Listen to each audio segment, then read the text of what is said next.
संस्कृतस्य गंगा प्रवहति, देवोऽपि संस्कृतं कथयति।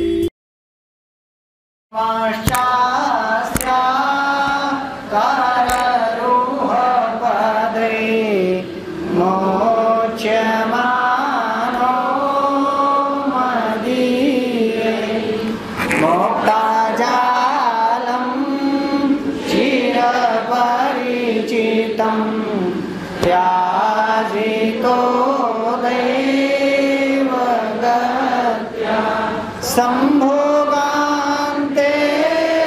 मम समुचितो हस्तसंवाहनम्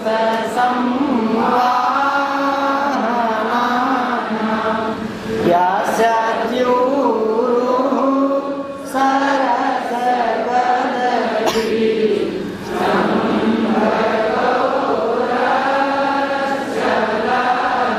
अच्छा, सोमवार को किसका किसका तीजा वाला व्रत रहेगा? जरा हाथ उठाएं। तीजा वाले बस। और किनके किनके लिए तीजा का व्रत कोई रख रही है वो लोग हाथ उठाएं। हाँ, उठाओ उठाओ। अब इनके जितने विवाहित बैठे हैं, इनके माने मेहरवन के लगे फोन लगा दे हो, ये कह रहे कि भौजी इनके खातिर तू व्रत न रहे हो। तो ये सोमवार का शायद निर्जला व्रत होता है। व्रत कठिन होता है? अच्छा, बहुत कठिन। तो क्या चाहते हैं आप, सोमवार को छुट्टी हो कि पढ़ाया जाए?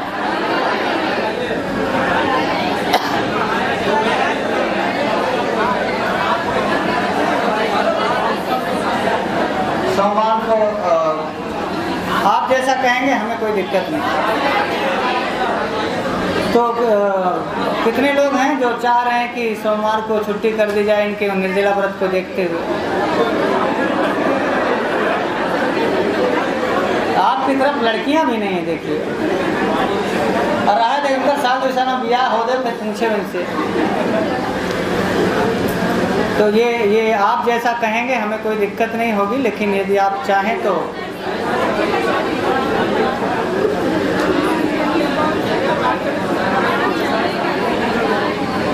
चलिए पहले श्लोक पढ़ लीजिए, फिर तब तक मैं देखते हैं।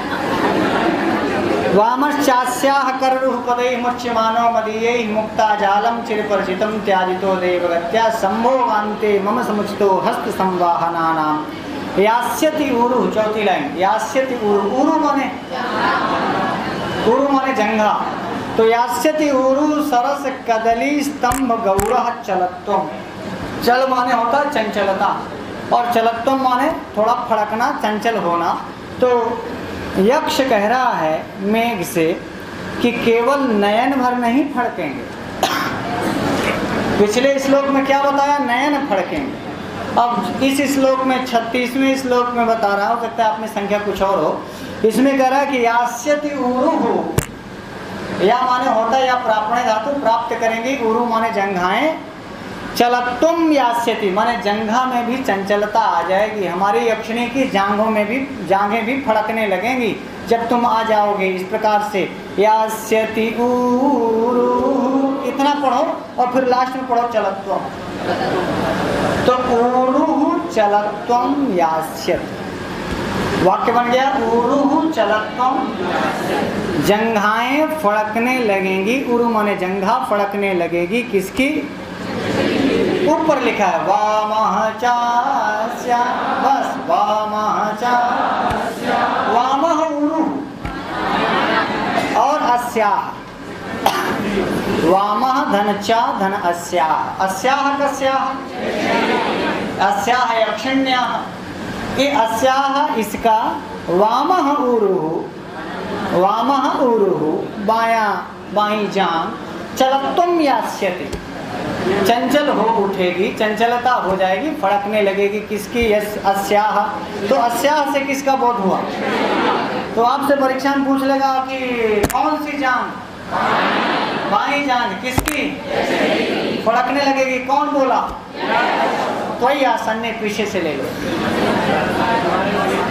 तो नेत्र फड़कने लगेंगे और जंघा में जंघाएं फड़कने लगेंगी किसकी? अस्याः की। ठीक है।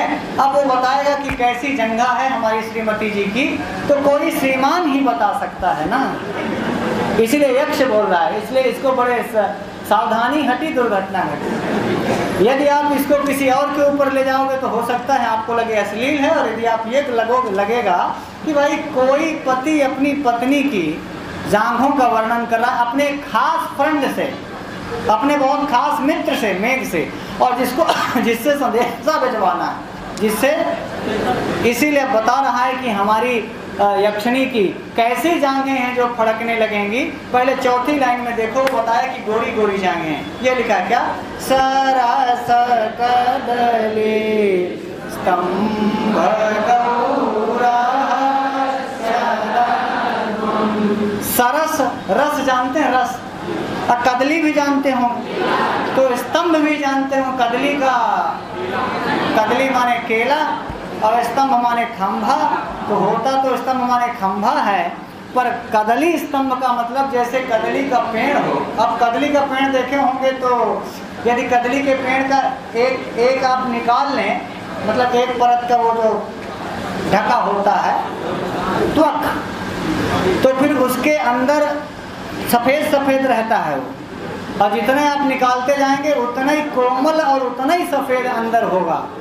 बोला कुछ अनुभवी लोगों, तो आपको मैं सरस कदली स्तंभ के समान गोरा, क्या उरु, क्या कालिदास ने लिख दिया गुरु, इसीलिए तो उपमा कालिदास। बोले अब कैसे बताएं कि कैसी जंघाएं गोरी हैं, तो कहा सरस कदली। अच्छा, कदली में रस ना भरा हो ऐसे कैसे हो? कदली में, कदली के पेड़ में रस भरा ही होता। केला के खंभा देखे हो, केला के पेड़, तो उसमें रस होता है कि नहीं? तो जैसे रसीला केले का खंभा हो, ऐसे रसीले केले के खंभे के समान है गौरा माने गोरी, जो उरुह, उस उरुह में चलत तुम यास्यति। बोलो यक्ष भगवान।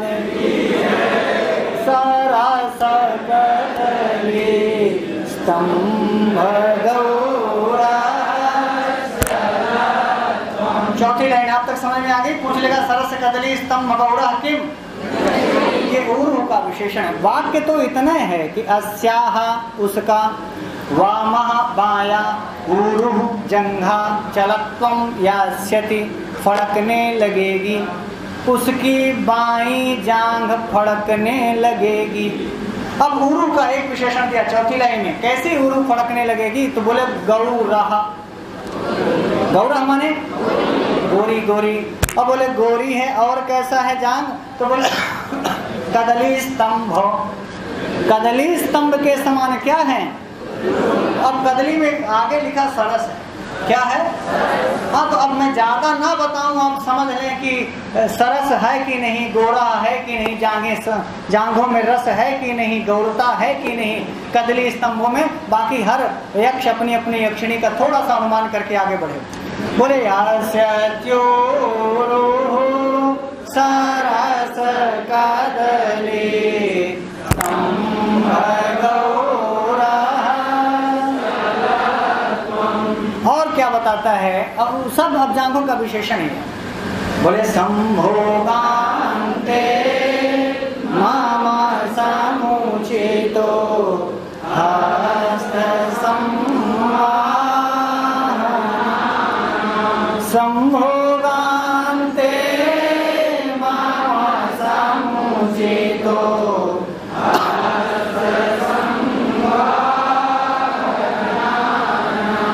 हस्त समझ रहे? हाँ, और संवाहन माने मीजना। तो बोले मामा हस्त, मैं अपने हाथों से, संवाहना नाम, मैं कभी कभी उन जांघों को धीरे धीरे दबाता। तो जो लोग दबाए होंगे वो लोग थोड़ा मुस्कुराएं। कब? बोले संभोगान्ते, संभोगान्ते मामा, मैंने, मेरे हस्त संवाहना नाम, जो मेरे हाथों से दबाए जाने के समुचित हैं, योग्य हैं, ऐसे योग क्या समुचिता उरु, हस्त संवाहना नाम समुचिता उरु, और हस्त संवाहना नाम समुचिता किसकी उरु? यक्षिणी की। तो बोले कि जिनको संभोग के बाद, रति क्रीड़ा के बाद जिन जांघों को मैंने अपने हाथों से धीरे धीरे दबाया हूँ, ऐसी जांघों में फड़कन होने लगेगी तुम्हारे। समझ में आ गया? तो बोले यही लाइन है, संभोगान्ते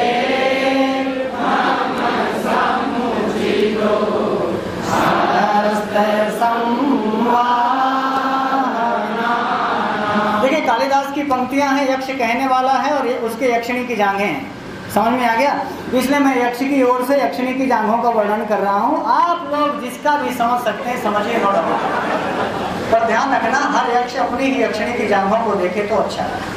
बोले आगे कहा, मुक्ता जालम चिर परिचितम त्याजितो त्याजिता उरुहु, त्याजिता उरुहु दैवगत्या। बोले देवता की ऐसी गति, ऐसी दैव गति हुई। अब दैव गति यही है कि भाई हमको जंगल में आना पड़ा, 1 साल का वियोग हुआ, ये सब भाग्यवशात ही तो हुआ।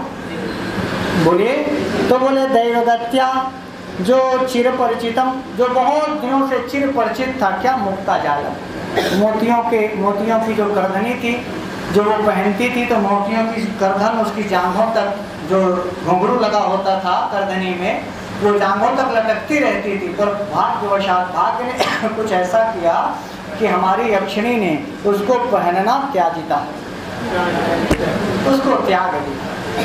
तो दैवगत्या मुक्ता जालम, जो चिर परिचितम मुक्ता जालम था, जब से वो यक्षिणी आई थी तो ऐसे चिर परिचित मोतियों की जो जाल था, मोतियों का जो समूह था, जिसको वो पहनती थी यहाँ कमर में, और उसके झालर कहाँ तक लटकते थे?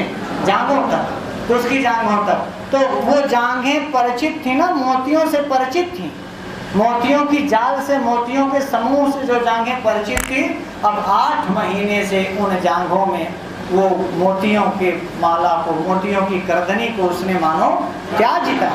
तो मोतियों की लड़ी जिन उरुओं से त्यक्त हो गई है, छोड़ दी गई है, हट गई है, ऐसी उरु हमारे यक्षिणी की क्या होने लगेगी? फड़कने लगेगी। और ये सब क्यों हुआ? दैवगत्या। अब भाग्य का कुछ ऐसा खेल हुआ कि, और नहीं मैं होता तो मोतियों की करधनी भी पहनती, और वो मोतियों की करधनी इसीलिए छोड़ देना पड़ा कि जब मैं था ही नहीं, तो उसने फिर मोतियों की उस करधनी को भी उतार करके त्याग दिया। और आगे कहा, कररूह पदे मोचमानो मदीयैहि कररुहैहि, मदीयैहि कररुह पदैहि। मदीयैहि माने मेरे, मदीयैहि का मतलब ना, तो बोले मेरे। अक्कर माने हाथ, रूह माने पैदा होने वाले। तो जो हाथों में पैदा हो, तो जो हाथों में पैदा हुए नाखून है, इसलिए कररूह शब्द का अर्थ आपसे पूछ लेगा, परीक्षा में लिख लेंगे। और कररूह ने माने नाखूनों ने, मदीयैहि कररूह, हमारे नाखूनों के द्वारा जो पदई ही, जो स्थान बना दिया गया था नाखूनों से। मैं जब संभोग काल में था, जब मैं अपनी यक्षिणी के साथ था, तो कभी कभी उसकी जांघों में अपने नाखूनों से जांघों को पकड़ते समय जो नखोट लग गई थी, वो नखोट अब मुच्यमाना। अब 8 महीने बाद वो नखोट, समझ में आ गया कि भाई जब मैं था संभोग काल में, तो ऐसी अपनी श्रीमती के, अपनी यक्षिणी की जांघों में जो मेरे नाखूनों के द्वारा चिन्ह बना दिया गया था, या नहकोट लग गया था, अब वो 8 महीने में मुच्यमान। अब वो सारे नाखूनों के स्थान भर गए होंगे, समाप्त हो गए होंगे, ऐसी जांघें हमारे यक्षिणी की फड़कने लगेंगी। समझ में आ गया? तो मदीयैहि कररूह पदैहि मुच्यमानः किम उरुः, मदीयैहि कररूह पदैहि मुच्यमानः उरुः। और दैवगत्या चिरपरिचितम मुक्ता जालम त्याजितः उरुः। और मम हस्त संवाहनानाम संभोगान्ते, मम हस्त संवाहनानाम, संभोग के अंत में मेरे हाथों के द्वारा जिन जांघों को मींजा जाता था, संवाहन किया जाता था, ऐसी जंघाएं, और जो रसीले केले के खम्बे के समान गोरी और कोमल हैं, ऐसी उरु में चलत्वम यास्यते, चंचल हो जाएंगी वो जाएंगे, ऐसी मैं शंका करता हूँ, ऐसी मैं संभावना करता हूँ, कब कोई आसन में। दोनों श्लोक समझ में आ गया। तो उन्होंने ये दोनों अपने श्रीमती के बारे में कही। अब देखिए जानते हैं क्या, चूंकि अब उनको प्रियतम का समाचार मिलेगा, और जब प्रियतम का समाचार मिलेगा तो प्रियतम के समाचार मिलने के पहले की प्रस्तावना है, भूमिका। तो संभोग काल में जिनको मैं दबाता था ऐसी जंघाएं, और जिन जो सरस कदली के समान गोरी हैं, सुंदर हैं, कोमल हैं, ऐसी जंघाएं, और जिसमें हमने हमारे नाखून के जो चिन्ह बने थे, अब वो मुच्यमाना नाखून, वो चिन्ह अपना स्थान छोड़ रहे होंगे, अर्थात अब वो स्थान लगभग भर गए होंगे, 8 महीने से ये दूर है, इसलिए ऐसी जंघाएं, और जिसमें मोतियों की माला लटकी रहती थी, ऐसी चिर परिचित जंघाएं मानो तुम्हारे जाने से चंचलत्वम चलत्वम यास्यति प्राप्त करेंगे। तो करुणु शब्द का अर्थ पूछ लेगा, करे रोहन तिथि करुणा माने नाखून, ये ध्यान रखना। और नाखूनों के चिन्ह जिनसे मिट रहे हैं, ये विशेषण है किसका, ऊरू का। सरस कदली स्तंभ गौरा क्या, ऊरू, और मुक्ता जालम त्याजिता क्या, ऊरू, और किसके ऊरू, अस्याह ऊरू। कौन सा ऊरू लिखा है, वामः ऊरू। कौन सा ऊरू, और कर रूह पदैहि मुच्यमानः क्या, ऊरू, और मम हस्त संवाहना नाम समुचिता क्या, ऊरू, और ऐसी ऊरू में क्या होने लगेगा, चलत्वम यास्यति, क्या होने लगेगा, कर लेंगे, कोई दिक्कत